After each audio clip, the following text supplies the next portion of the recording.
see him here. It is so beautiful here. It is so beautiful. Good to be back. Our family has so many wonderful memories of our time here in Iowa. In Pella, I remember that an entire neighborhood sang happy birthday to Malia on the 4th of July. That was so sweet. She was a little bitty something too. And on the day of the big Jefferson Jackson dinner, I remember how we danced down the street with the Icicerettes. There was the Icicerettes, and a few thousand folks across the state as well were there too. And our girls, Malia, Stasha, they still talk about our visit to the state fair. We had a ball. We rode the bumper cars. We slid down that big slide where Barack almost lost Sasha. She flew up. Thought she was. It wasn't pretty. And yes, we experienced the magic of our first fried Twinkie. Even though you say I don't let you eat them, you eat what you want. But we were surrounded by the press. So Barack left, and the girls looked at me and they said, "Oh, I'm so glad Dad is gone. Now we can have fun." So after he left, we stayed, we cut loose, we stayed until the fair shut down. It was a ball. And I have to say that we're all very jealous that Barack got to go back to the fair without us last week. Did you have a fried Twinkie? I had to. Pork chop and beer.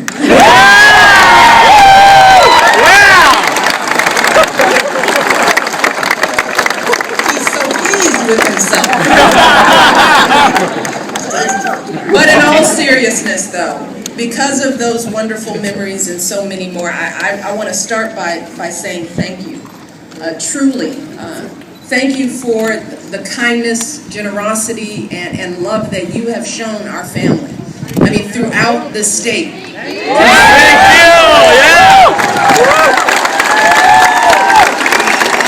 Iowa was our very first experience with a national campaign, truly.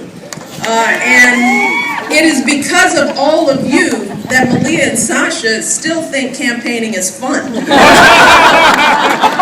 They do. Now, they never really want to go, but they're like, "That's fun." But more importantly, because of you, Barack and I will always remember what this process can be at its very best. Every election, you all remind us what democracy is all about. It's about people getting to know the issues and discussing them with their neighbors. It's about meeting your candidates and getting to know them and their families up close and personal. I will never forget the very first visit that I made here back in 2007. And I think it was the very first campaign event that I did, so of course I was nervous. And it was in the backyard of someone's home, and I have to admit, I really didn't know, what it would be like. I hadn't done much campaigning, and back then people barely even knew who Barack was, let alone who I was. But the folks in that backyard welcomed me like an old friend. And within minutes, I was so comfortable that I remember kicking off my heels, and I was standing barefoot in the grass, just talking and laughing and listening to people's stories. And I heard about what was going on in folks' lives, the jobs they were juggling, the businesses they were trying to keep afloat, the kids they hoped to send to college if they could just find a way to afford it. And the more we talked, the more at home I felt. Because what I learned was that in all of those stories, I saw my story. I saw Barack's story. I mean, you all know that story by now. My father worked at the city water plant his entire life, and neither of my parents had a college degree, but they saved and sacrificed so that my brother and I could have the kind of education they only dreamed of. And while Whitney Young, oh my goodness, that's my high school. Dolphins! And while pretty much all of our college tuition came from student loans and grants, my dad still had to pay a small portion of that tuition himself. And every semester, my dad was determined to pay his little portion of our tuition bill and to pay it on time. Because he was so proud to be able to play even just a little part in sending his kids to college, that he couldn't bear the thought that me or my brother would miss a registration deadline because his check was late. And really, more than anything else, what I remind people is that's what's at stake in this election. I mean, that's why we're all here. That's what we're working for. It's that fundamental promise that no matter who you are or where you started out, in America, if you work hard, you can build a decent life for yourself.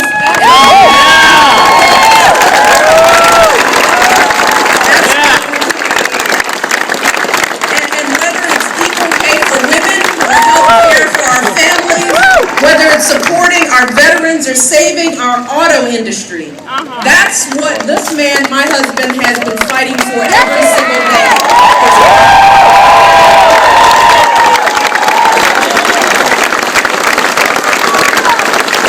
And the one thing I share with people is that over the last 3.5 years as First Lady, I have had the chance to see up close and personal what being president really looks like. And I've seen some things. But seriously, I have seen how the issues that come across a president's desk are always the hard ones. The problems with no clear solutions, the judgment calls where the stakes are so high and there's absolutely no margin for error.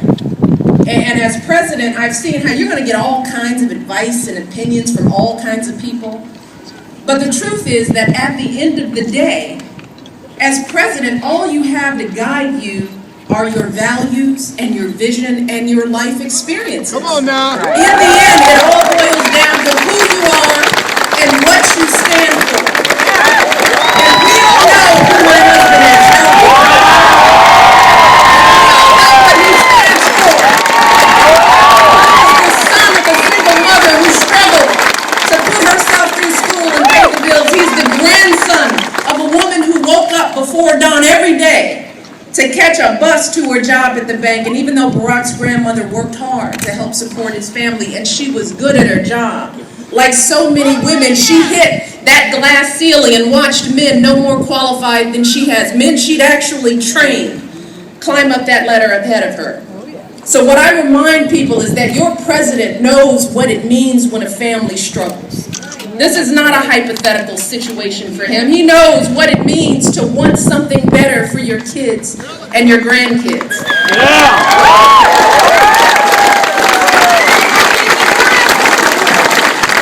And that's why I love him. That's why I married him. And that's what I think about every night when I put Malia and Sasha to bed. Sometimes they put me to bed. I can't stay up later than them anymore. But I think about the world that I want to leave for them. You know, for all of our sons and daughters, I think about how I want to give our kids that foundation for their dreams.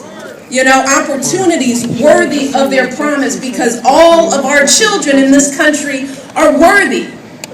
You know, we have to work to give them that sense of limitless possibility, that belief that here in America, the greatest country on earth, there's always something better out there if you're willing to work for it. So we know that we can't turn back now. We have come so far, but we have so much more work to do. And if we keep moving forward, then we need to work our hearts out for the man that I have the pleasure of introducing.